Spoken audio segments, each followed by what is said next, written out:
로버트 프로스트의 가지 않는 길, 이런 제목의 시가 있습니다. 소개드리겠습니다. 노란 숲속에 길이 두 갈래로 났었습니다. 나는 두 길을 다 가지 못하는 것을 안타깝게 생각하면서 오랫동안 서서 한 길이 굽어 꺾어 내려간 데까지, 바라다 볼 수 있는 데까지 멀리 바라다 보았습니다. 그리고 똑같이 아름다운 다른 길을 택했습니다. 그 길에는 풀이 더 있고 사람이 걸은 그 자취가 적어 아마 더 걸어야 될 길이라고 나는 생각했던 게지요.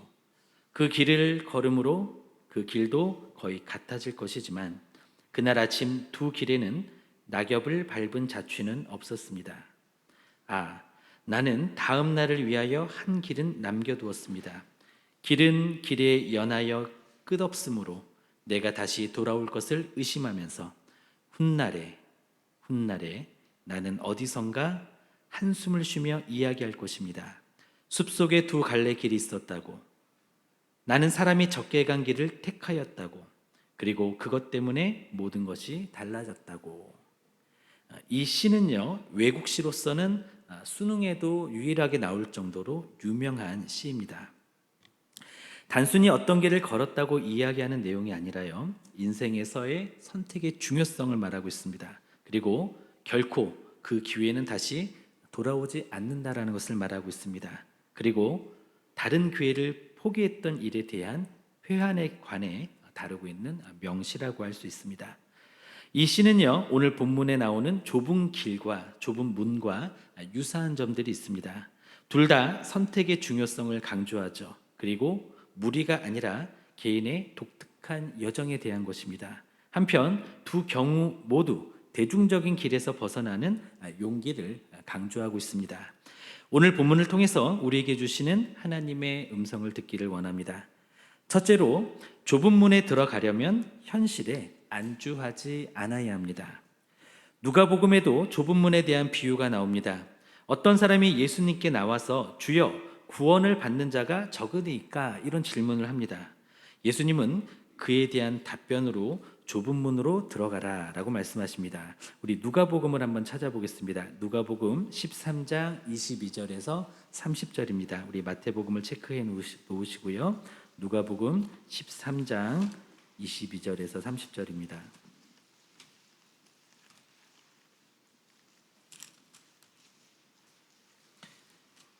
신약성경 118페이지입니다. 누가복음 13장 22절에서 30절까지 우리 함께 봉독하시겠습니다.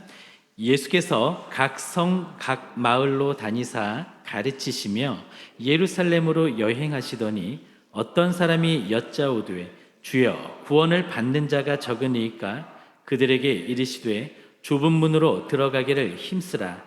내가 너희에게 이르노니 들어가기를 구하여도 못하는 자가 많으리라. 집 주인이 일어나 문을 한 번 닫은 후에 너희가 밖에 서서 문을 두드리며 주여 열어주소서 하면 그가 대답하여 이르되 나는 너희가 어디에서 온 자인지 알지 못하노라 하리니 그때에 너희가 말하되 우리는 주 앞에서 먹고 마셨으며 주는 또한 우리를 길거리에서 가르치셨나이다 하나 그가 너희에게 말하여 이르되 나는 너희가 어디에서 왔는지 알지 못하노라. 행악하는 모든 자들아 나를 떠나가라 하리라. 너희가 아브라함과 이삭과 야곱과 모든 선지자는 하나님 나라에 있고 오직 너희는 밖에 쫓겨난 것을 볼 때에 거기서 슬피 울며 이를 갈리라. 사람들이 동서남북으로부터 와서 하나님의 나라 잔치에 참여하리니 보라, 나중된 자로서 먼저 될 자도 있고 먼저 된 자로서 나중될 자도 있느니라 하시더라. 아멘. 우리가 여기서 볼 수 있는 것은 무엇입니까? 그것은 먼저 예상했던 사람들이 구원을 받지 못한다라는 것입니다. 당시의 유대인들은 자신들 외에는 구원의 문이 열려있지 않다라고 믿고 있었습니다. 그런데 28절 한번 보실까요? 28절을 읽겠습니다. 너희가 아브라함과 이삭과 야곱과 모든 선지자는 하나님 나라에 있고 오직 너희는 밖에 쫓겨난 것을 볼 때에 거기서 슬피 울며 이를 갈리라. 아멘. 방금 읽었듯이 유대인들 중에 구원받지 못하는 사람들이 있을 거라는 것이죠. 우리로 치면 모태신앙 중에도 천국에 들어가지 못하는 사람이 많다라는 것입니다. 그리고 26절에 보면은요, 예수님의 사역을 지켜보았던 사람들이 자신들은 구원을 받을 것이라고 생각을 했는데 그들 중에도 구원을 받지 못하는 사람이 많다라는 것입니다. 우리 26절을 함께 보겠습니다. 26절입니다.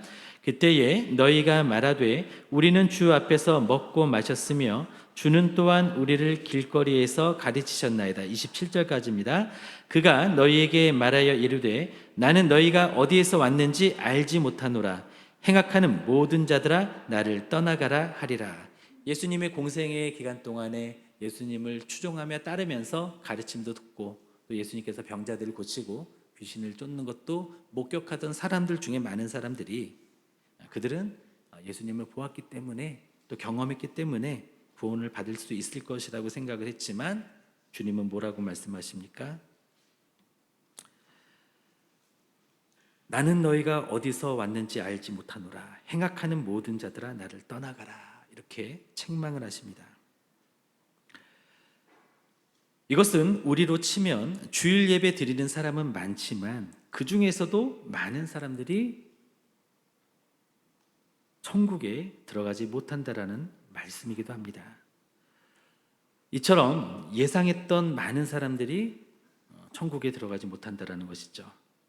그리고 반면에 예상하지 못했던 사람들이 구원을 받게 될 것입니다. 마지막 때에는 두 가지의 반전이 일어납니다. 29절에 보면 사방에서 많은 사람이 와서 잔치에 참여할 것이다 라고 말씀하고 있죠. 의외의 사람들이 하나님의 나라에 들어가게 될 것입니다. 유대인이나 교회 신앙에 익숙한 사람들이 아니라 모든 민족들 가운데서 예수님을 진실되게 믿는 사람들이 구원을 받게 될 것입니다. 또한 30절에 보면 종말에는 역전이 일어납니다. 나중되는 사람이 먼저 되고 먼저 된 사람이 나중이 됩니다. 그 날에는 예수님과 가까운 관계에 있는 것처럼 보이는 사람들이 오히려 뒤로 밀려날 수가 있다는 것이죠. 이와 같이 마지막 때에는 우리의 예상이 뒤집어질 것입니다. 기대했던 것보다 적은 사람들이 하나님의 나라에 들어가게 될 것입니다. 그렇기 때문에 우리는 모태신앙이라고 해서 안주해서는 안 됩니다.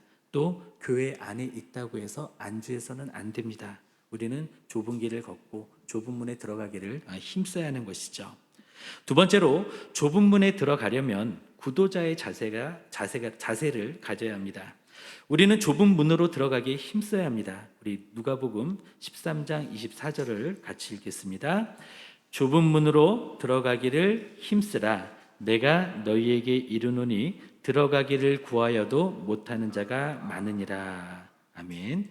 좁은 문으로 들어가기에 힘쓰라 라고 말씀하고 있습니다.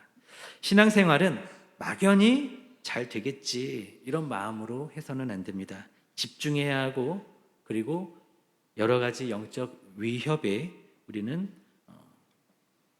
그것을 감지하고 또 위험을 인식해야 합니다. 그 어느 것도 섣불리 가정하지 말아야 합니다. 정신을 바짝 차려야 합니다. 성경 곳곳에서 깨어 있으라라고 주님께서 말씀을 하시죠. 우리는 깨어 있어야 합니다. 성벽으로 둘러싸인 오래된 예루살렘 도시에는 지금도 몇 개의 문이 있습니다.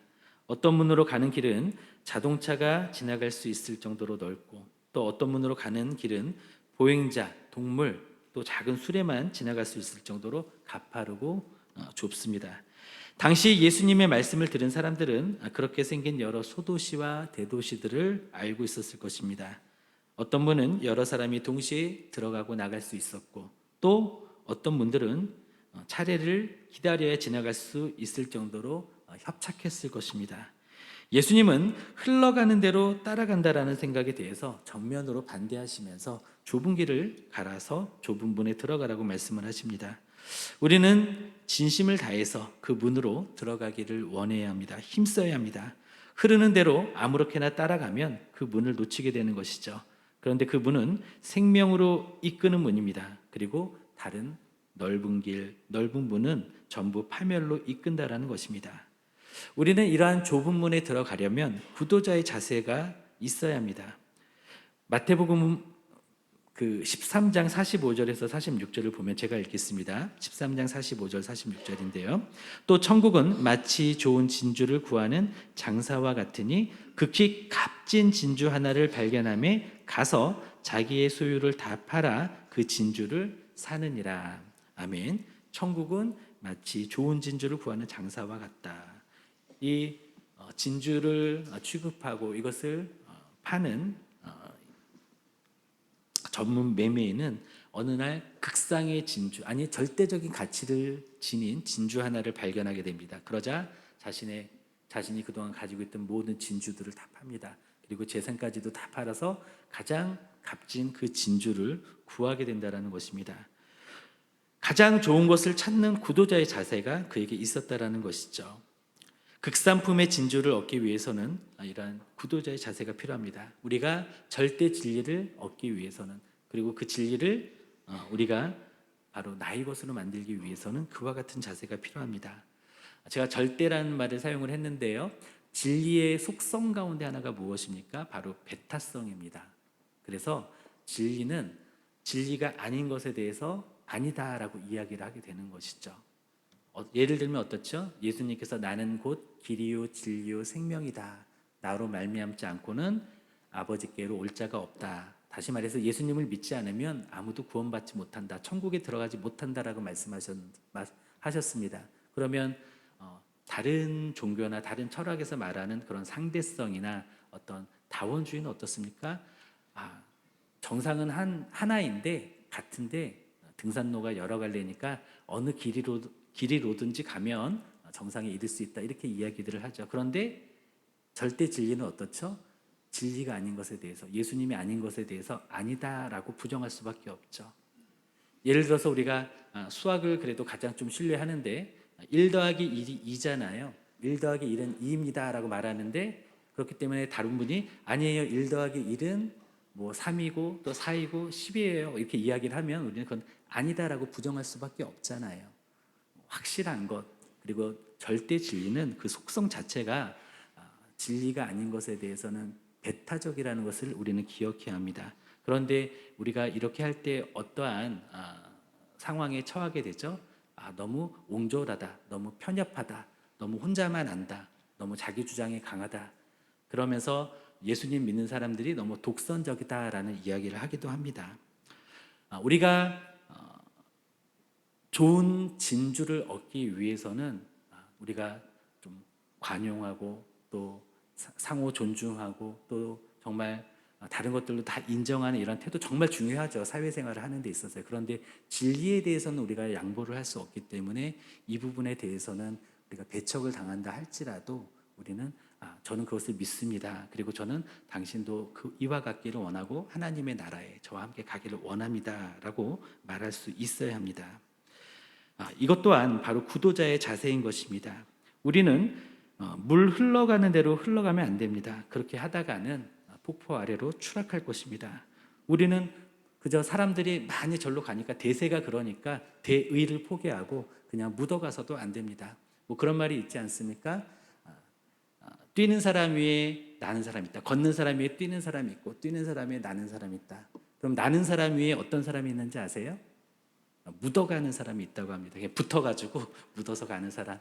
굉장히 지혜로운 것 같죠. 그런데 그렇게 묻어가다가는 작은 충격에도 털리게 될 것입니다. 우리는 그렇지 않기를 원합니다. 세 번째로요, 좁은 문에 들어가려면 소중한 것도 내려놓아야 합니다. 좁은 문에 들어가려면 좁은 길을 걸어야 하는 것이죠. 우리 마태복음 다시 돌아와서요, 7장 13절 14절 말씀 함께 보겠습니다. 마태복음 7장 13절 14절입니다. 같이 읽습니다. 좁은 문으로 들어가라. 멸망으로 인도하는 문은 크고 그 길이 넓어 그리로 들어가는 자가 많고, 생명으로 인도하는 문은 좁고 길이 협착하여 찾는 자가 적음이라. 아멘. 멸망으로 인도하는 길은 넓고 쉬운 길입니다. 그 길은 누구든지 갈 수 있습니다. 그냥 아무런 노력을 하지 않아도 그 길로 갈 수 있습니다. 그래서 그리로 들어가는 사람들이 많습니다. 노력도 필요가 없습니다. 가만히만 있으면 됩니다. 그러나 생명으로 인도하는 길은 좁습니다. 그 길을 가기 위해서는 자신의 죄를 부인해야 합니다. 죄를 버려야 합니다. 그리고 이기적인 야망도 포기해야 합니다. 탐욕과 같은 것들과 끊임없이 싸워야 합니다. 그리고 자신이 소중히 여기고 있었던 것들, 그리고 가지고 있는 것들조차 때로는 두고 가야 합니다.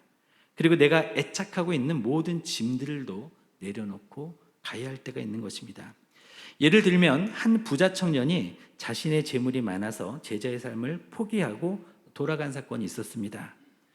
그 후에 예수님이 말씀을 하십니다. 낙타가 바늘귀로 들어가는 것이 부자가 천국에 가는 것보다 쉽다라고 말씀하십니다. 우리가 바늘에 실 꿰는 거 정말 어렵지 않습니까? 그런데 그 작은 바늘귀에 낙타가 들어가는 것이 부자가 천국에 가는 것보다 차라리 수월하다 이렇게 말씀하십니다. 당시에는 성문에 큰 문이 있었습니다. 그리고 그 문의 한 부분에는 쪽문이 있었습니다. 저녁이 되면 큰 문은 닫히는데 급하게 성에 들어가야 될 그런 일이 생기면 그 쪽문을 통해서 사람들이 통행을 했습니다. 이 쪽문을 바늘귀라고 불렀습니다. 이것에 대해서는 고고학적으로 있었다와 없었다의 두 가지 의견이 다 있습니다. 그런데 없었다라고 말씀하시는 학자분들의 대부분은 16세기에 재건된 예루살렘 성벽의 흔적을 근거로 해서 주장을 하고 있습니다. 재건된 성벽은 예수님 시대의 그것과는 많이 달랐을 확률이 있습니다. 그래서 바늘귀 문이 저는 있었을 것이라고 저는 생각을 합니다. 다시 이어서 말씀을 드린다면 어떤 사람이 낙타에 많은 짐을 싣고 있다가 큰 문이 닫힌 시간에 성 안으로 들어가려고 문을 두들깁니다. 그러면 어떻게 됩니까? 문을 연다 할지라도 낙타를 끌고 들어갈 수는 없습니다. 짐을 내려놓고 낙타를 끌고 들어가려고 시도를 하겠지만 낙타도 몸집이 커가지고 쉽지 않겠죠. 그러면 결국 그 안에 들어가기 위해서는 모든 것들을 내려놓고 사람만 들어가야만 했던 것입니다. 좁은 문에 들어가기 위해서는 이와 같은 과감한 내려놓음이 필요하다라는 것입니다. 그렇다고 다 버리라는 것은 아닙니다. 그만큼 좁은 문에 들어가는 것이 중요하다라는 것이죠. 경남 거창에는 거창 고등학교가 있습니다. 이 고등학교는 우리나라 교육계에서 오랫동안 주목을 받아왔다고 합니다. 이것은 거창 고등학교가 추구하는 교육 철학과 교육 방식 때문인데요. 이 학교는 공장에서 찍어내듯 틀에 박히고 정형화된 그 인재상을 거부하고 사랑을 가슴에 품고 사회에서 소금과 빛의 역할을 하는 인격자를 양성하기를 소망한다고 합니다. 졸업생들이 우리 사회의 맨 밑바닥에서 기독교 정신의 핵심인 사랑을 실천하기를 원해서 이 학교에서는 특히 훌륭한 교육 철학과 그리고 직업 선택 10계명이라는 것을 또 만들어서 학생들에게 가르치고 있다고 합니다. 직업 선택 10계명 이것을 한번 설명해 드리겠습니다. 굉장히 비현실적으로 들리고 어렵게 들립니다.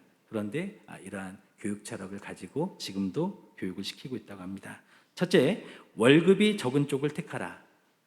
벌써 걸리죠. 두 번째, 내가 원하는 곳이 아니라 나를 필요로 하는 곳으로 가라. 이거는 좀 할 수 있을 것 같습니다. 세 번째, 승진의 기회가 거의 없는 곳을 택하라. 이것도 많이 걸리죠. 네 번째, 모든 것이 갖추어진 곳을 피하고 처음부터 시작해야 하는 황무지를 택하라. 이건 좀 도전의식이 있는 사람은 할 수 있을 것 같습니다. 다섯 번째, 앞을 다투어 모여드는 곳은 절대 가지 말라. 아무도 가지 않는 곳으로 가라. 여섯 번째, 장래성이 전혀 없다고 생각되는 곳으로 가라. 이건 참 무모해 보입니다. 일곱 번째, 사회적 존경 같은 건 바라볼 수 없는 곳으로 가라.